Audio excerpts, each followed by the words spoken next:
Welcome to Preet's passion. Hello friends, हम पिछली videos में देख चुके हैं कि वेव, साउंड वेव और वेवलेंथ क्या होता है। ठीक है, अब हम देखेंगे व्हाट इज एम्पलीट्यूड। ठीक है, एम्पलीट्यूड क्या होता है। ठीक है, तो पहले तो हम एक बार थोड़ा सा रिवाइज कर लेंगे। ठीक है, ये क्या है, ये है साउंड वेव। ठीक है, साउंड वेव कैसी होती है, दो साउंड वेव कैसे बनती है, एक क्रेस्ट और एक ट्राफ को मिला के।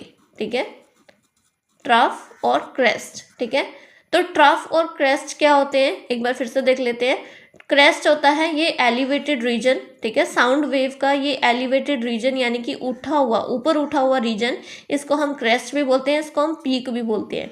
और डिप्रेशन यानी कि ये जो गड्ढा बना हुआ है नीचे को, इसको हम बोलते हैं ट्राफ। ठीक है, तो एक क्रेस्ट और एक ट्राफ को मिला के क्या बनती है, एक वेव बनती है। यानी कि यहाँ से लेके यहाँ तक क्या है, एक वेव है, वन वेव।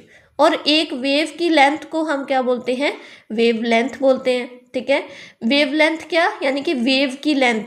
ठीक है, यहाँ से लेके यहाँ तक। अब हमने देखना है एम्पलीट्यूड क्या है।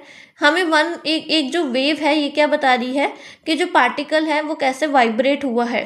ठीक है, कितना ज़्यादा वाइब्रेट हुआ है। इसमें अगर देखा जाए तो पार्टिकल पहले अपनी जगह में था। ठीक है, यहाँ पे था, इक्विलिब्रियम पोजीशन पे था, अपनी जगह पे था।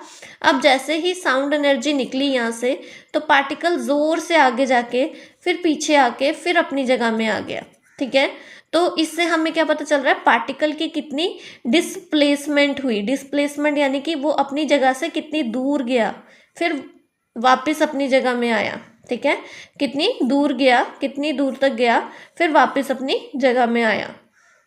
तो ये जो डिस्प्लेसमेंट है, ये जो पार्टिकल की डिस्प्लेसमेंट होती है, इसी को हम क्या बोलते हैं, एम्पलीट्यूड बोलते हैं। और ये हमें कैसे पता चलेगा, अगर मान लो आवाज़ ज़ोर से आई, साउंड एनर्जी बहुत ज़ोर से आई, तो डिस्प्लेसमेंट भी ज़्यादा होगी, ज़ोर से आगे जाएगा, फिर पीछे आके फिर वापस अपनी जगह में आएगा।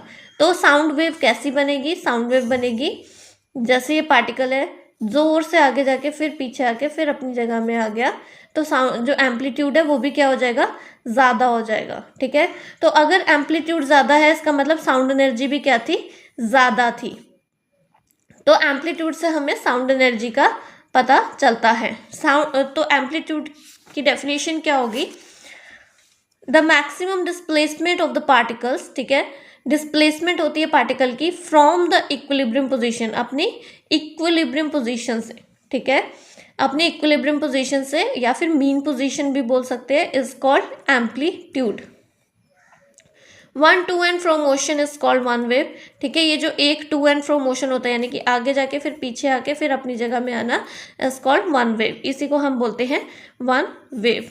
और ये जो एक वेव होती है, इसी से हमें पता चलता है कि एम्पलीट्यूड कितना था। ठीक है, साउंड एनर्जी कितनी ज़ोर से प्रोड्यूस हुई थी। ठीक है, तो वेव ऐसी भी हो सकती है,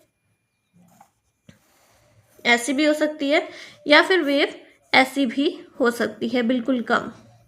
ठीक है, ये डिपेंड करता है कि साउंड एनर्जी कितनी ज़्यादा थी। अगर साउंड एनर्जी ज़्यादा होगी तो एम्पलीट्यूड भी ज़्यादा होगा, यानी कि पार्टिकल की डिस्प्लेसमेंट भी ज़्यादा होगी, पार्टिकल ज़्यादा दूर तक जाएगा और फिर वापस पीछे जाके फिर अपनी जगह में आएगा। ठीक है, और अगर साउंड एनर्जी ही कम प्रोड्यूस हुई तो पार्टिकल की डिस्प्लेसमेंट भी क्या होगी, कम होगी, यानी कि पार्टिकल थोड़ा सा आगे जाके फिर पीछे आके वापस अपनी जगह में आ जाएगा। तो यहाँ पर डिस्प्लेसमेंट कम हुई है क्योंकि साउंड एनर्जी कम प्रोड्यूस हुई। यहाँ पर डिस्प्लेसमेंट बहुत ज़्यादा हुई है क्योंकि साउंड एनर्जी ज़्यादा प्रोड्यूस हुई। ठीक है, तो ये जो डिस्प्लेसमेंट है पार्टिकल की, इसी को हम बोलते हैं एम्पलीट्यूड।